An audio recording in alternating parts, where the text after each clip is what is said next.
First, I want to welcome yourself, Warren, and welcome everyone else to this Q&A session that we're going to do with you. It's been a few weeks where the professional referees in New Zealand have been able to get some people, some coaches, players, other referees on board just to give an insight into their background and the career that they've been a part of, because a lot of the people on board at the moment are all part of the community of rugby and refereeing in New Zealand. So they're really keen, especially now while we've had the lockdown, to sort of stay in touch and stay involved. So yeah, thanks for joining us tonight. Cheers, thank you. I'm planning on about 40 to 45 minutes of a few questions, and we'll just see how it goes. At the end of that, we've got Mike Fraser on the line as well. So just for everyone else on the call, there should be a little button down Q&A, the bottom right. So if you, as questions come up, or if you've got some questions for Warren, please chuck them in there. And then Mike at the end will spend a bit of time just to answer those questions as well. This presentation is also going to be recorded. It's going to be put on Rugby Toolbox, so there'll be access for everyone to go back on there if you've missed something, or you want to hear it again, or you want to share it with some friends. So if we get into it, before we do, so obviously welcome, Warren. I'm really excited to be able to chat with you tonight, because I think in terms of coaching, one of those coaches that had a pretty profound career, and it's certainly ongoing. But before we get into the rugby side of it, how have you been finding, obviously, the situation that we're in now with the lockdown, and I guess moving to level 2 today? There's been a few changes over the last few weeks. Yeah, it's been pretty strange, really.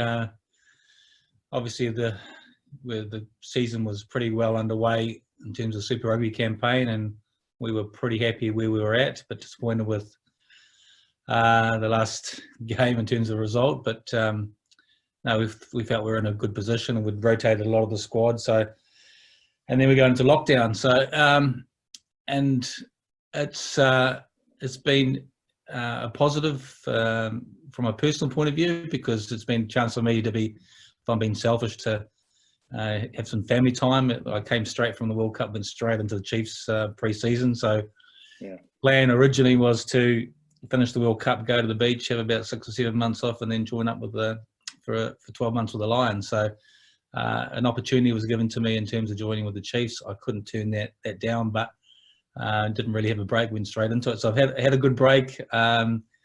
Obviously was pretty happy with the way Super Rugby was going, but really excited to be up and back in level 2, and the guys come in next week on Monday.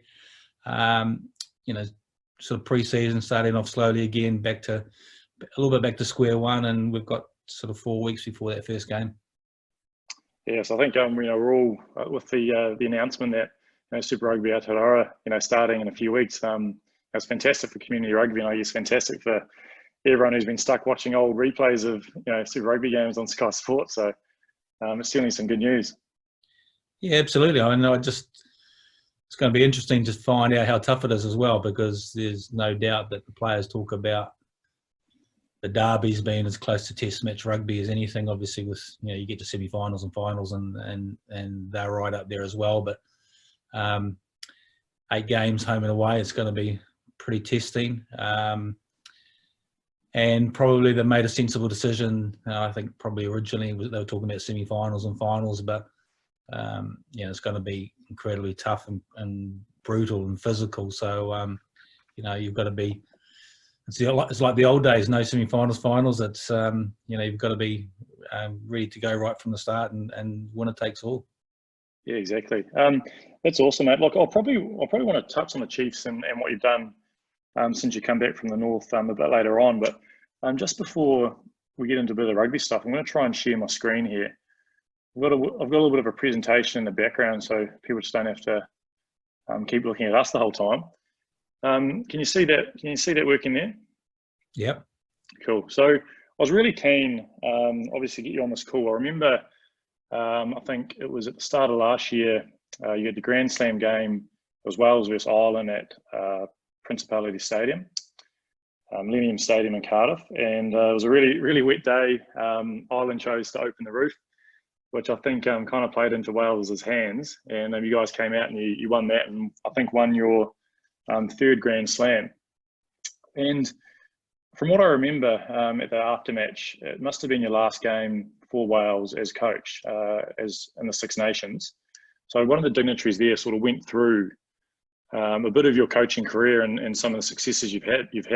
And I was sort of blown away with all of that. And that's why I put it on the screen here, you know, where it started. Obviously some teams provincially, the international teams that you're involved in. And then also, you know, if you look at some of those, the outcomes from those games, 4 Six Nations, 3 Grand Slams, 2 World Cup semi-finals, and 2 Lions series unbeaten. You know, it's a hell of a plate to have done by being a coach. How have you managed? I guess my question is, how have you managed to achieve so much? And then, you know, what would the keys to those successes have been in your career so far? Sure. I don't know. It's probably identifying where you're at, you know, what you're doing. I mean, I went to, if you look at right at the start, Norwegians, I was at the end of an All Black tour. I was teaching in New Zealand, resigned from my teaching position. I was 25 years of age, stayed on there as a player coach, and did that for 4 years, going backwards and forwards between Ireland and New Zealand, sort of picking up relieving teaching jobs back in New Zealand, then going back to Galway and coaching. And that was the amateur days, and I was getting sort of paid under the table, sort of in paper bag every month. And I didn't realise, you know, you're talking about tough times, but when I went there in '89, unemployment was 20% in Ireland. I think interest rates were 22%. And the economy was really struggling. But Norwegians as a club was a traditional club. They were looking for someone to come in and sort of resurrect them a little bit. So, and for me, it was just kind of just fitting in. I went there as they wanted a tight head prop, and I said I could play tight head prop. And I had a couple of games there and got absolutely screwed, and then put myself back into the hooking position. So I was a player coach, and really it was kind of those days, you know, real old amateur days. They were used to coaches turning up who, when they arrived at training, said, "Lads, you know, 4 or 5 laps around the pitch," and as the players are running around the pitch, then he was thinking about what he was going to do with training. So I was able, coming from pretty organised situation with Waikato and being on the All Black tours, sort of bring some structure and organisation and things that they'd never done, sort of, you know, the old grids and the drills, and having a bit of fun, playing a bit of touch, sort of working hard, not having long training sessions, not doing sort of too much fitness, lots of skill work with the balls, and then really just trying to relate as much with the players. And I think that's kind of where I think my strength has been, is just sort of going into environment and assessing where people are at. And then and we I think the 4 years I was with Norwegians, we had to try and get promoted to the All-Ireland League because they had such poor seasons beforehand, and we never lost a game in the Connacht League when I was there coaching. So I was pretty proud of that record. And so that was kind of where it started, and a little bit with Thames Valley. Went over there, helped a mate of mine, and we won the 3rd division, got promoted to the 2nd division, and then the game went professional. Got a chance to go with Connacht, and from Connacht, we were, again, the game was sort of professional. Ireland were a little bit slow on the uptake, and we were still doing the Tuesdays, Thursday nights sort of training in Athlone, which was halfway between Galway and Dublin. We had players coming from Dublin, but we played in the European League at that stage, and we were the first Irish team to win in France. And I can remember the first year of playing in Europe, we had Northampton, which were a fully professional team, and we had Big Le Bordeaux as well, a fully French team. And we beat both those teams home and away. We had Nice. We lost in the last minute in Nice and won there and made the quarterfinals of Europe with a team that was, you know, incredibly full of amateurs. I think we had one professional in Eric Elwood. And I remember the first night we won in typical Irish. We did not think we were going to win a game sort of that season, but like I said, we won the league. But the first game we won, the boys celebrated like it was nothing else, and we partied till about 4 or 5 in the morning. Got up and had a recovery run at about 10, and then unfortunately won the next week. And the boys said, "Oh, we have to do this all over again." So it's kind of relating as much to the players and having sort of a lot of the old values about working hard. Getting a balance right between having a couple of drinks, quiet drinks, and enjoying each other's company, and trying to create an environment. And that's, for me is really, really important. And as a coach, doing things that I see a lot of players who turn into become coaches, and they become these dictators that kind of, where did that come from? And I always promise myself to, if I was a coach, not to, the things that I disliked about training, not to do that. So trying to make training fun, trying to make trainings short and sharp. So for us at the Chiefs, and where I've been the last number of years, sort of 50, 55 minutes of training sessions, try to be short and intense, and for the players to enjoy that. And me, I hated long training sessions when I was a player, and I wanted them to be organised and structured. And if they were short and sharp and hard, I never bothered me. So I wanted to be motivated and work hard. So those are lots of things. I've been lucky enough to the experiences that I had as a player, and obviously with All Black tours and stuff. And probably 3 coaches that had a massive influence on me was actually Glenn Ross, who coached me at school and coached me at Waikato. Was an ex-school teacher, really structured, really well organised. Then coached by Grizz Wiley, hard, uncompromising, worked us, bloody thrashed us, actually worked us incredibly hard. So I learned a lot about hard work and just about how hard you can push yourself. And then the other guy was Kevin Green, who had a really experienced Waikato team at the time, and he was probably his greatest strength was his man management, how he got on with the players and how he got the best out of the players. Yeah, it sounds like obviously you've had a lot of experience and being able to take a lot of those learnings on board to, I guess, mold into your own style. And it's always good to hear that obviously with that success, you can still have a few beers and be successful by doing some laps around the field as well. But moving, actually, you brought up a few times, Warren, there about your playing days. And I really enjoyed this picture that I found, because I know my screen's coming up. Can you see that you're looking at the referee there? Is that coming up? Yeah. I think everyone probably who's listening in on this can relate to this photo, because I'm sure that scrum's just reset. It's probably collapsed, and then we've gone, okay, boys, come up, pull your feet up, okay, get stable, guys. All those things that we say. And I've seen that stare from hookers and from front rows before, where they're smiling and they're looking like you are, and they must be thinking, what is this guy going on about? Yeah, I think in those days it was a race to get set up, because you try to set up and get your height right before the opposition, and then if it was your ball, which must have been our ball at that time, so obviously you might have had a reset, then your tight head called it in. So yeah, it was pretty brutal. It's brilliant, because I've seen like the old some of the videos from back in the day with these types of games, and the scrum stayed up. Like, it looked pretty chaotic, but they stayed up. We got the ball out, and I envy those. Probably the percentage of ball out you get compared to now. Yeah, absolutely. And I think it's gone through a cycle and stuff. And I know there's a lot of, I think it frustrates everyone, frustrates referees and the fans, and in terms of the resets and stuff, and at scrum time. And I think it was, if you look back, and traditionally it was they used to have the old fold in,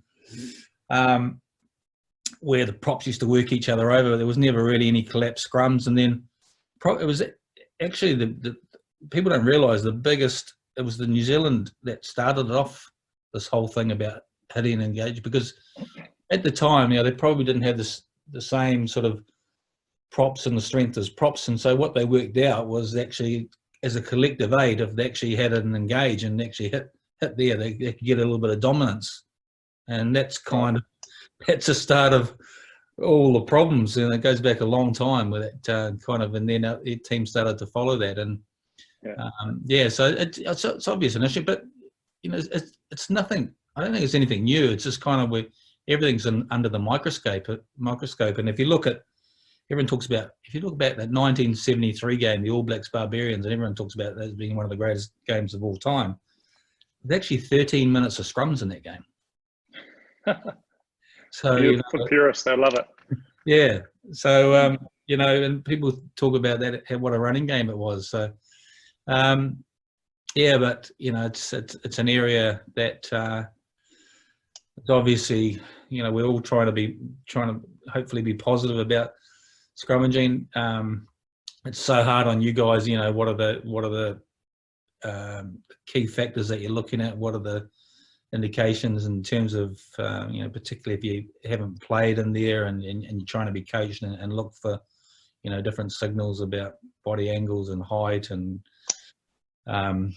spacings and binding and stuff, and it's incredibly tough. And as an ex-front rower, there's a lot of times I look at the scrum and go, I couldn't tell you what was at fault at that time. So I appreciate how difficult you guys must find it at times. Yeah, certainly an art, and I don't think anyone, especially on the refereeing side, claim to be experts. But certainly in this picture, you're wearing the Waikato jersey, and I think when you retired from Waikato, I read that you'd played for Waikato 140 times, which was a record at the time. You'd obviously worn the black jersey 17 times, and a few of us have actually refereed Bryn. So there's obviously rugby in the family. Has it always been part of yourself growing up and your family? Yeah, absolutely. My father took me down to the local rugby club at 5 years of age, and he played a little bit, and I played number 8 actually until I was about 19 or 20, 21.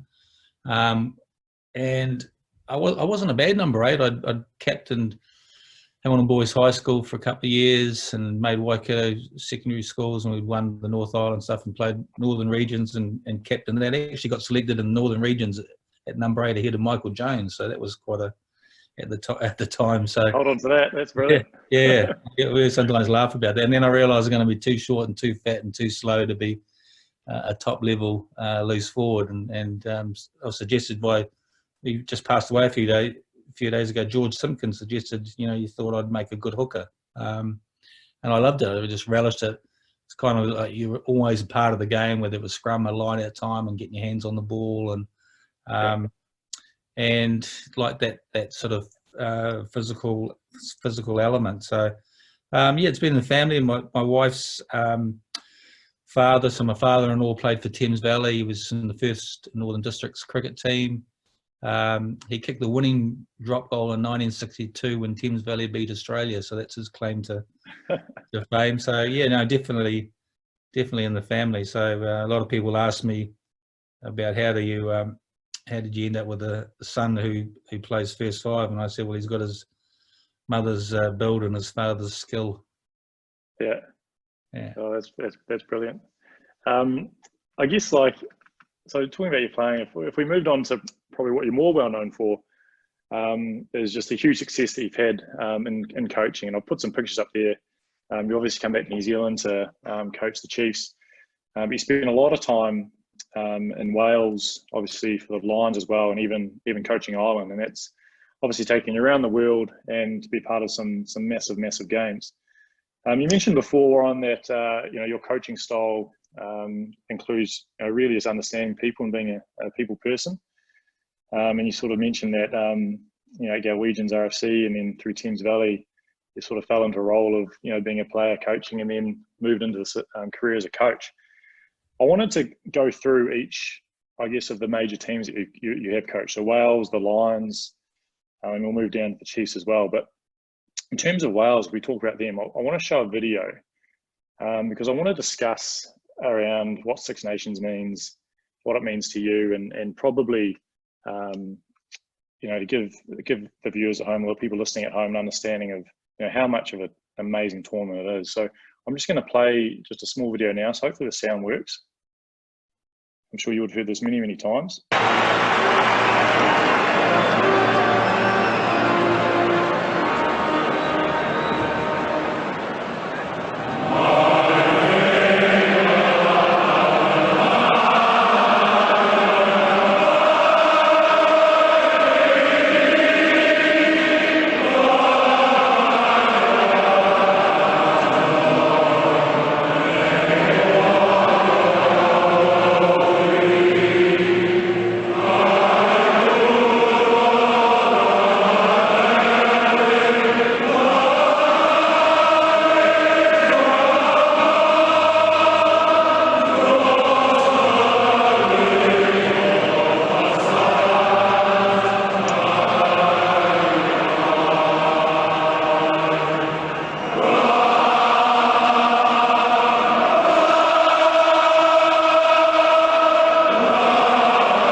So I just wanted to play that and just to get a feel for, what's it like being a coach of a Six Nations team?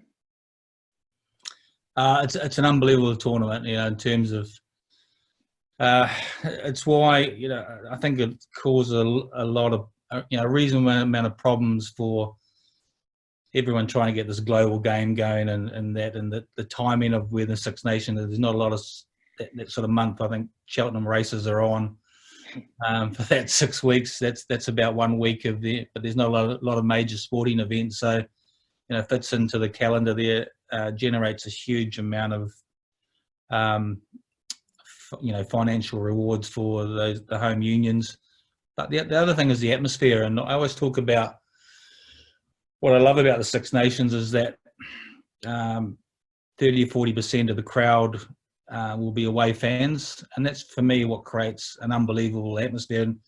And the unfortunate thing about All Black supporters at home is the only time you really get to experience that is once every 12 years when the Lions come and tour New Zealand, and they bring, a huge amount of supporters coming along to follow the Lions. So look, it's fantastic. You get the atmosphere, like that. I think that was the game Wales beat England that day. Was it? It was. Yep, you're right. Yeah, 30-3. Wow. Yeah, 100%. Yeah, to win the Six Nations. So it's it's something very special. It's not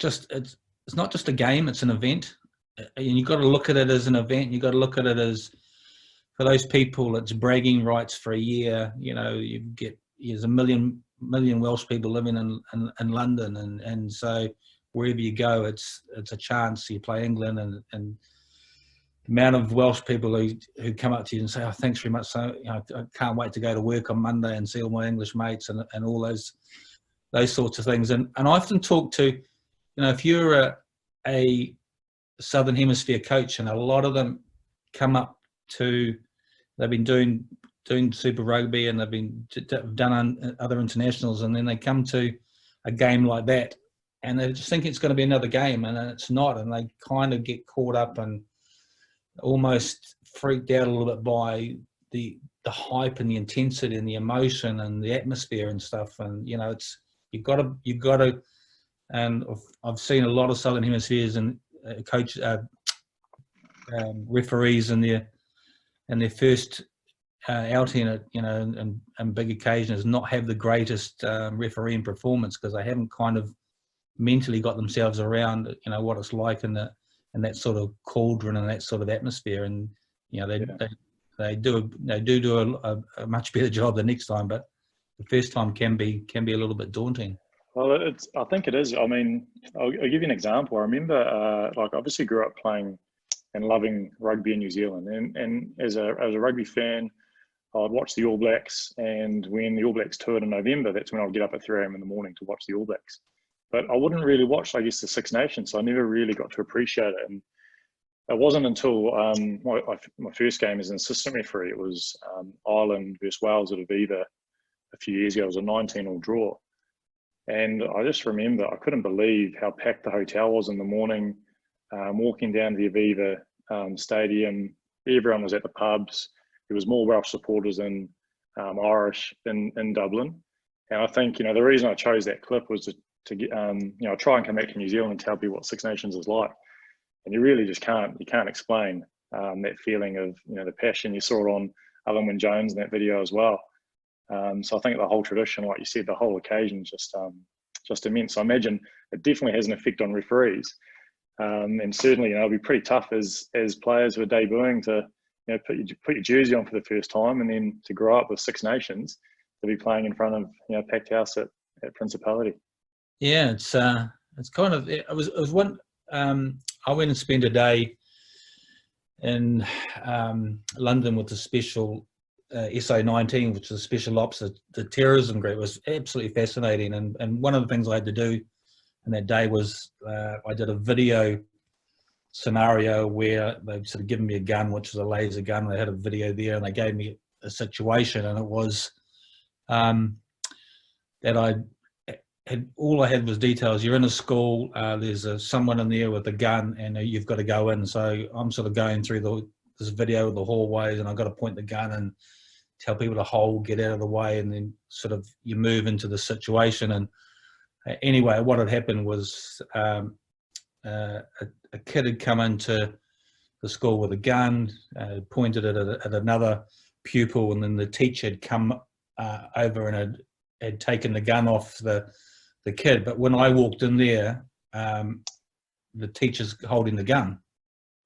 And I just go, stop, hold, yeah. And some people may have fired at that situation, but I did all right in the scenario, and afterwards I was getting some feedback, and I said, how did I do? And he went, yeah, no, you did okay.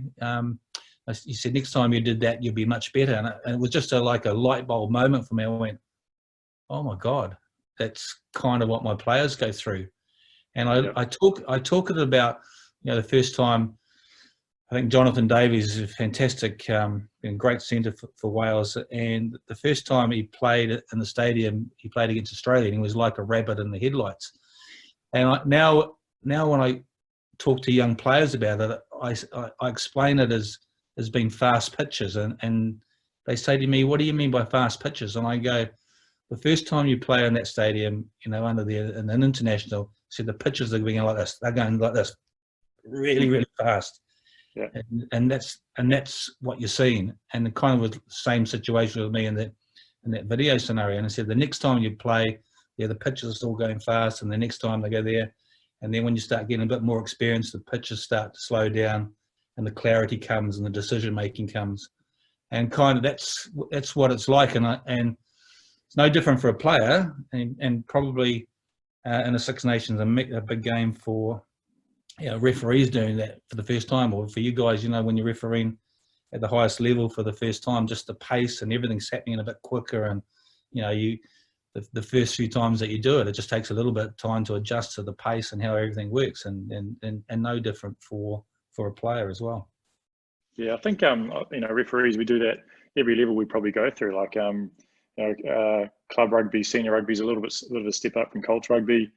The further you go up as well. So it's good to know that obviously the players are going through the same thing, because certainly when you go along and you see the emotion there, you think, how can they even play a game? But I guess for Wales, you spend a lot of your time there, and hugely successful. I think you got them to a world high of 4th in the world for a long time, and then I think last year you're first in the world for a while. When you first came in, I believe I read that you beat England for the first time in 2008 for about 20 years. Yeah. And then obviously 2009, which is the game I alluded to before, was your 3rd Grand Slam. You've been 14 games unbeaten. With Was it hard to make the decision to come home and to leave? I guess such a part of, you become part. I mean, they've got a gate named after you now at the stadium. You're really part of the flower up there. Yeah, it was. I really enjoyed the last 3 or 4 years. I kind of got myself into a groove, and I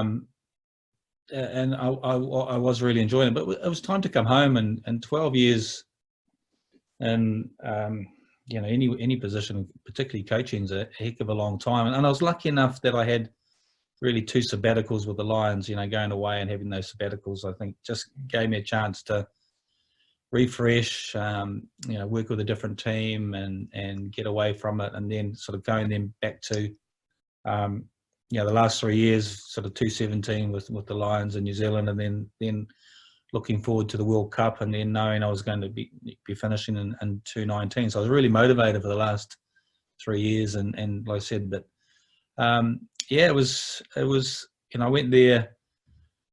It was kind of when I first came back, and after leaving Ireland and then going to London, sort of 3.5 years with Wasps, and we'd won 3 premierships and a European Cup, and then a chance to come back home with Waikato, and I was kind of involved with the Chiefs, and they were sort of kind of setting me up to do 2 or 3 years with Waikato, and then maybe to take over from the Chiefs from Fozzie, and it did.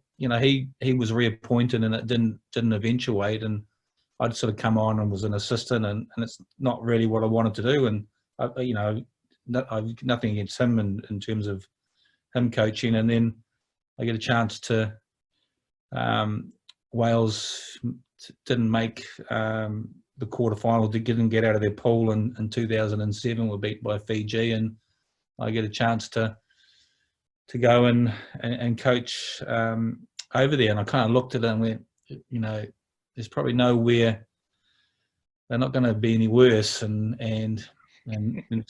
someone pays you quite a lot of money as well. That kind of has a little bit of influence, and you're thinking about the future, and you're thinking about your family, and I was thinking, 4 years in Wales to the next World Cup to 2011, and then I'll be finished and come home. And I really, I said that first game against England and Twickenham, and when we won the Grand Slam, we'd worked really hard as a team. Look, we were lucky that day, lucky in some sense, and then we played pretty well in another sense. We were down 19-6 at just at half time, and the thing about the Welsh boys is they're brilliant. They don't have a huge amount of leadership, but they and I don't mean that in a negative way. They like to be told how to do things. They will follow. They're great followers. They'll do anything. They'll go through a brick wall for you. But they like to have direction and stuff. And we'd set about kicking a little bit and playing a bit of territory. And unfortunately, in the first half, we kicked away a lot of good possession. And the message at half time was to go out there and keep the ball in hand and play some rugby. And so 19-6 down, we won 26-19, and I think we dominated the second half by about 75% territory and possession. But just before half time, they were on our goal line. We held them out for 3 or 4 minutes. If they had scored on half time, we'd been down 26-6. There's no way we would have come back from that. We wouldn't have won that. And I can remember coming down the steps, and a Welsh reporter sort of walked over and he said, Warren, Graham Henry was known as the great redeemer. He said, what are you going to be known as? And I looked at him and said, the lucky bastard. So that's kind of, that was my first game. But look, it was really good. I was so close. I had an offer in 2011 before Dave Rennie took over the Chiefs. I was actually going to come back home to do the Chiefs. And this is the interesting thing where I think New Zealand have become much more flexible. I think they've sort of really, they were quite inflexible at the time. And I had an offer on the table to coach the Chiefs. And I went back to them and I said, look, is there any, it wasn't about the money, but I just said, is there any chance of a little bit of movement and the money I said, because I'm finding it a little bit difficult to come back in 2012 when I'm actually on less money than I was on when I left in 2007. So, 2008. So, but they said, no, that's the deal, sort of take it or leave it. And so I decided to stay on in Wales. And but I'm absolutely delighted that I've had a chance to come back now, and I've had some great experiences as a coach, and loved my time in Wales, and have made some great friends. Loved my time in Ireland. I mean, Ireland gave me a massive opportunity. I was coaching Ireland at 34 years of age. I kind of, and I learned a huge amount about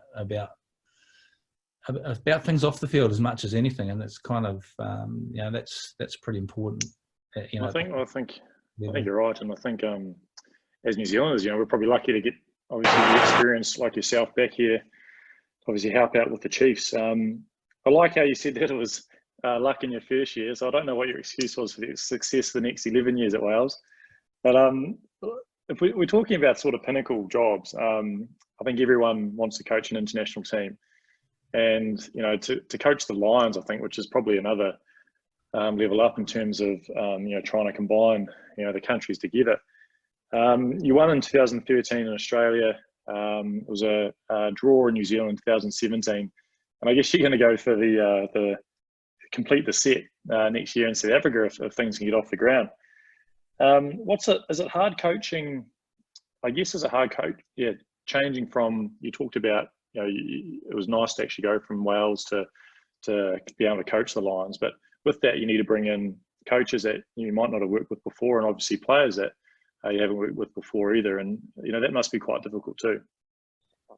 Yeah, it is. I mean, the biggest thing with the Lions, I think, and I spoke a lot to Ian McGeechan, and my first couple of times was trying to get as much information about the Lions and previous tours and stuff. And the Lions, a lot of it is trying to get things right off the field. And if you get things right off the field, you've got a chance of getting things right on the field. And that's in terms of gelling sort of 40 guys together as quickly as you possibly can from 4 different nations. And there are differences, culturally there's quite a lot of differences, and the English are very pragmatic, and they're very direct. They like to be told.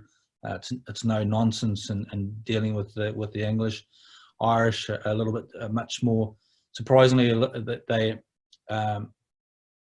very intelligent rugby players, and the reason for that is basically 80% of the Irish players have traditionally come from private schooling, their private schooling system. So well educated, ask a lot of questions, want a lot of information, take on stuff really quickly, but then they'll be quite challenging as well. Like I said, the Welsh, they got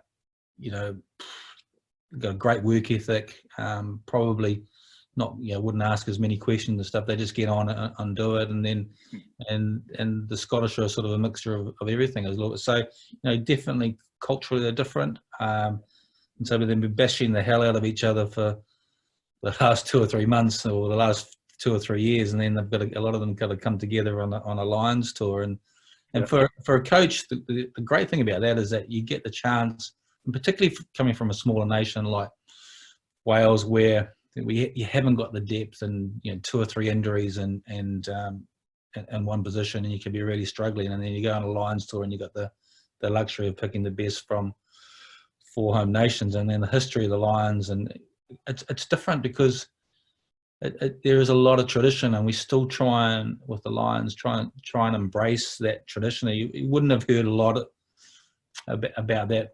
The media don't often like to report a lot of positive stuff, but we did. 2013 and 2017, we did a huge amount of stuff in terms of going to schools and to hospitals and community events and trying to engage. And that's traditionally what the Lions did, and we try and do that. So it's you'd never the home nations or the All Blacks would never engage as much as the Lions, but they've always traditionally done that. So I'll give you an example. When we first arrived in New Zealand, we did a kind of a Land Rover trip up from Auckland to Whangarei, and then the boys did videos on the way, and they stopped at schools, and they stopped at old people's homes, they stopped at hospitals, and they stopped at shops, and they made all these videos up there and engaged with the community. It was absolutely fantastic, but it was a really good field story, but it wasn't reported on in terms of that. But those are lots of things that the Lions do. So like I said, but it's about getting things right off the field, and if you can get some harmony off the field, then you've got a chance of performing on it. And you get limited preparation time, and like I said, the hardest thing about that tour in 2017 was there was 2 finals played, and the Pro 14 final was on the Saturday, Premiership final in Twickenham was on the same day. That's right. We assembled on the Sunday as the Lions had a leaving dinner with our sponsors in London that night, and then we got on the plane, flew to New Zealand on the Monday, arrived here on the Wednesday, and our first game was Saturday. And that's kind of, and that's the first time you had the squad together. So you're just playing catch up for the first 2 or 3 weeks, and your whole focus is trying to get ready for those tests. Yeah, and it's a great tradition. It was great to be, you could see how New Zealand really, embraced the Lions culture, and it was just awesome to have that atmosphere, kind of Six Nations atmosphere. Yeah, it was absolutely brilliant. Yeah, I mean, I was from a personal perspective, I was disappointed because I was disappointed with some elements of the press and the negativity towards that, and not from TV. I thought Sky were great, but whether I was being naive or not, I kind of had this romantic view that the Lions only tour once every 12 years. It's not a tournament as such. Yeah, there's a lot at stake, but I kind of had this thing that, Kiwi and ex-All Black coming back, coaching the Lions in New Zealand against the All Blacks, and, the rugby should be brilliant, and the atmosphere and everything. And the ironic thing, it was like that. And I was kind of saying, where was this negativity coming in certain aspects of the media? And, the hospitality we had was unbelievable. I thought the atmosphere and the games was electric, and the fans and the New Zealand public and New Zealand fans were brilliant. Wherever we were going, they were going, this is great, enjoy the game, have a good game. And I'm thinking, I don't know where the negativity is coming from, because it wasn't what we experienced, or what I personally experienced, as a coach on the tour. I just thought it was there. So I found that difficult and a bit frustrating, but that's kind of, like I said, that's professional sport, and like I said, whether I was being naive because I kind of wasn't expecting it as a Kiwi coming to New Zealand, kind of being criticised by my own media. Well, I know that certainly South Africa love their rugby, so I'm sure it's going to be an interesting experience. That'll be a great one next year when it all kicks off. Hey Ron, look, I've got 2 more quick questions that I want to quickly get to, because I know there'll be some people that want to have some of their questions answered as well. The next 2 slides I've got, I guess I wanted to know, through your years of coaching, you've come across many amazing players that you would have coached. I'll put some examples there on the screen. And then on the next slide, I've got referees. I wanted to know, from your point of view, so who are some of the greatest players that you've been able to coach, and why is that? And then I guess, some of the key things that we'd like to know, on the call here is, what are some of the qualities that you've seen in good referees as well over your time? Yeah. That's helped before we get into some questions after that. Probably probably the best player I've ever coached was Sitiveni Sivivatu.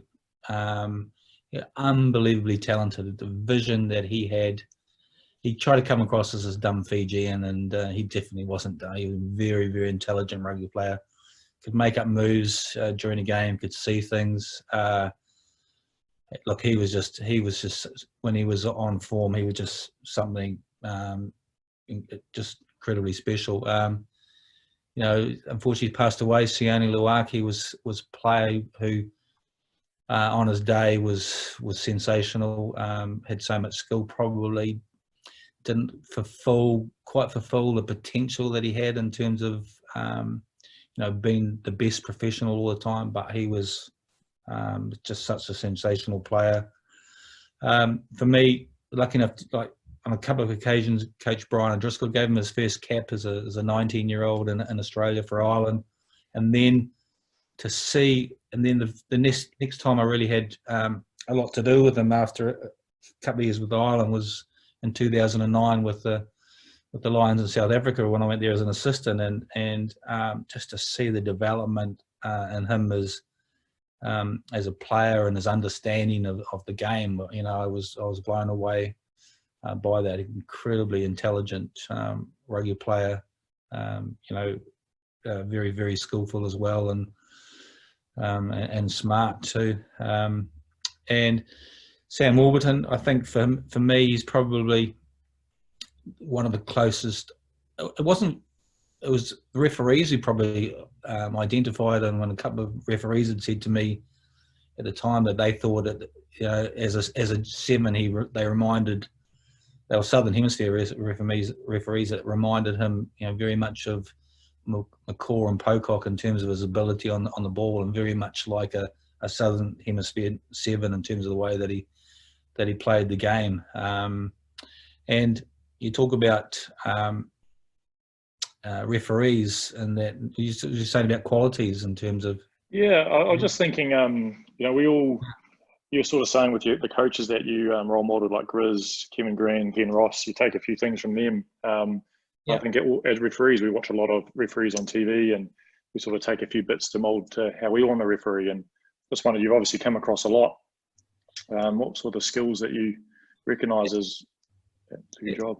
Yeah, I think I don't always. For me personally, I like to try and build a relationship with the referees, and I'd prefer to have conversation with them afterwards, or a phone call or an email afterwards about the game. I don't always like putting in clips and criticising referees and saying, give me some feedback on this. There are times when then you might do that, but I try and limit that. And I think the relationship is important. What I respect about referees is players make mistakes, and coaches, we make mistakes as well. And the referees, sometimes they go there and they look at the game, and then they come back and they go, yeah, I got that wrong, I stuffed up there. And for me, I go, wow, that's all I want to know. That's all I want. I don't want, we're not always going to agree on certain calls and stuff, but at times when there are blatant mistakes made, the referee puts his hand up and says, look, I made a mistake there. That's it. I'm happy, because we all make mistakes, and it's a big call. And I also like referees who, there's a lot of the top referees who still referee what they see, and they get a good feel for the game. And often there's a directive that might have come out that weekend or the last 2 weeks, and they're not trying to, could be, say, for example, they might have highlighted in the last couple of weeks that players are getting in front of the kicker, and that's there, and that at some stage you or the other team are going to get picked up by the referee for being in front of the kicker or moving in front of the kicker, and you just feel like it's just a tick box exercise. And where the good referees, they don't go looking for it. If it happens, but they don't go out there with a mindset of thinking, oh, that's something that I want to be highlighted for as scrum feeds are another good one. Yeah, that's something. When it's been highlighted that those and the good referees, they don't worry about those sort of things. They kind of just go, no, I'm just going to go out and referee and just take the game and get a good feel for it. Awesome. Yeah, that's great. Well, that's fantastic. I think, to be honest, I just wanted to put a photo up that had Bryce Lawrence from a few years ago as well. So I'm glad I ticked that box. Brian, if you don't mind, now I've got Mike Fraser, who's just been going through some of the Q&As from some of the people who are on board. So we're going to spend a few minutes, if you don't mind. Mike, if you want to go on some of those questions. Yeah. Thanks, guys, and some really good chat there and some real gold. But we've got a few questions coming through here. We've got just talking about the referees there. Josh Bamber just when you're thinking about preparing for a match, he'd like to know, do you look at the referee that you've got for that game and try and understand their style or their tendencies?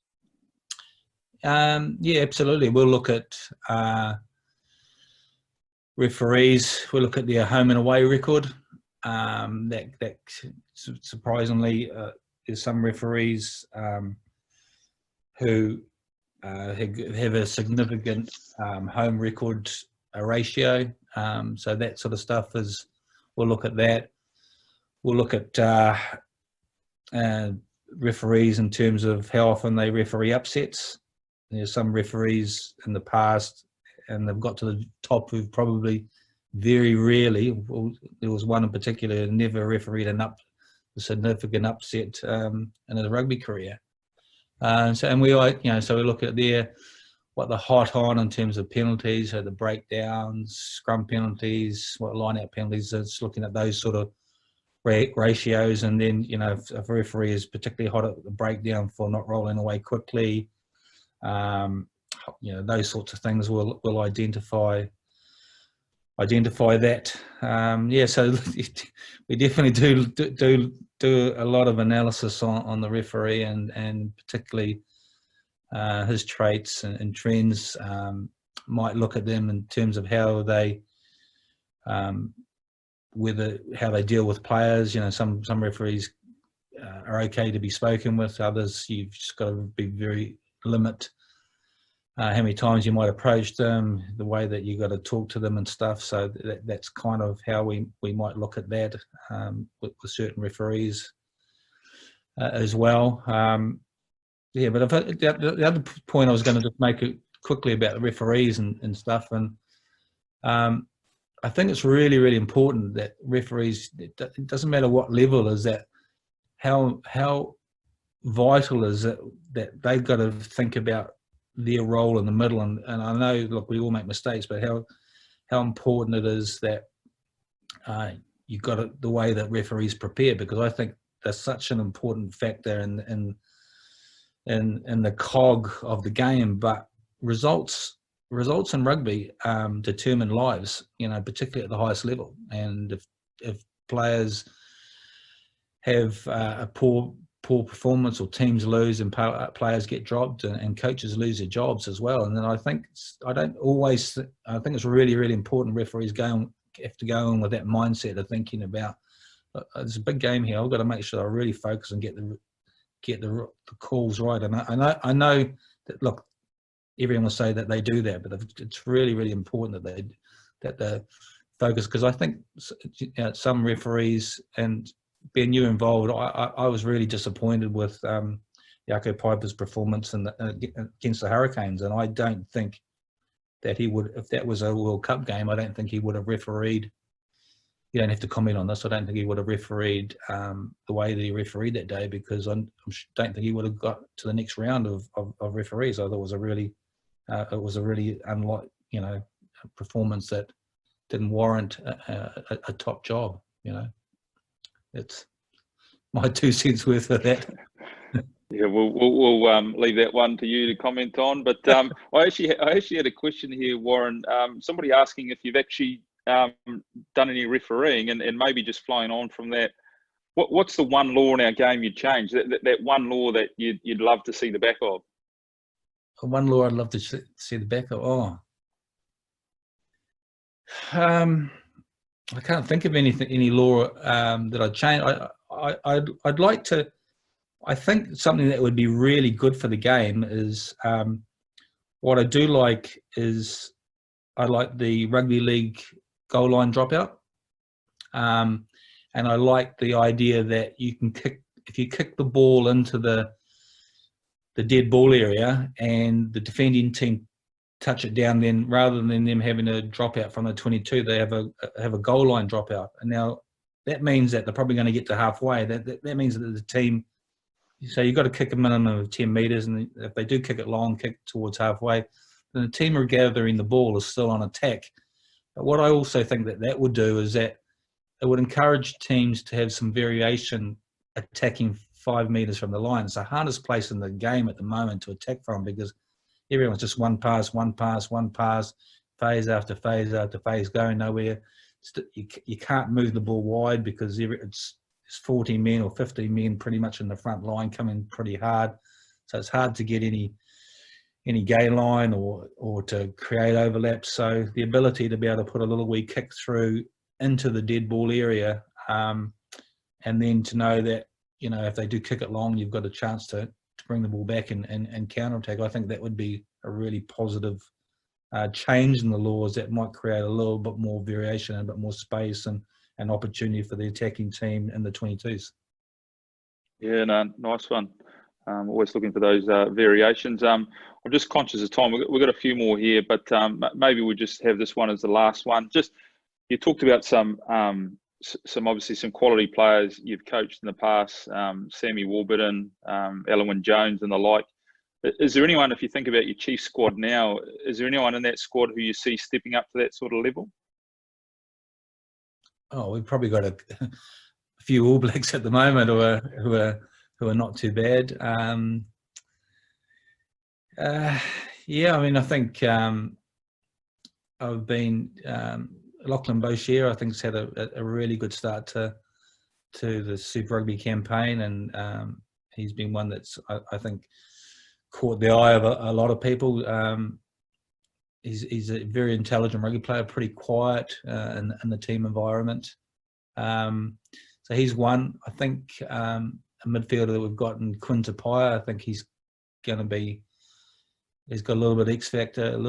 He's probably a younger version of Anton Leonard-Brown, but he's got some, you know, different attributes to Anton.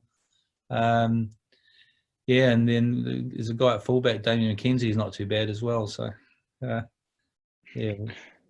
You're probably blessed with a bit of talent there. You're doing all right. Yeah, we've got some. One of the things with Mike Collins, the CEO, is that he's kind of recognised that, look, we'll go outside the region when we're looking for some talent in terms of some holes, but we've got some incredibly talented youngsters coming through Taranaki and Bay of Plenty counties and Waikato, you know, King Country, and even some of the, you know, the Thames Valley boys as well, and we've got to recognise that, and we kind of, I think there's probably a period where everyone was looking for people outside your regions, going, because the grass is always greener, and I kind of, like, you know, if we want to engage with our community, and I'm just thinking, you know, you pick, you know, a Sam Kane, you know, Tauranga boys, you know, the All Black captain. I mean, all of a sudden you've got 2,000 boys at the school, or how many there that kind of, you know, he's one of ours, or if, you know, and one of the boys gets selected from there to the Chiefs. That's kind of a huge amount of support that you've got from your local area and your local community, and you bring other people in from the outside, and you kind of don't have that same sort of connection. So, you know, that's really, I think, really important for us going forward with identifying some of our local talent and recognise that and bringing that in, but also, you know, we won't turn away quality people from outside the region, but it's just trying to get that balance right and engaging with our fans and communities.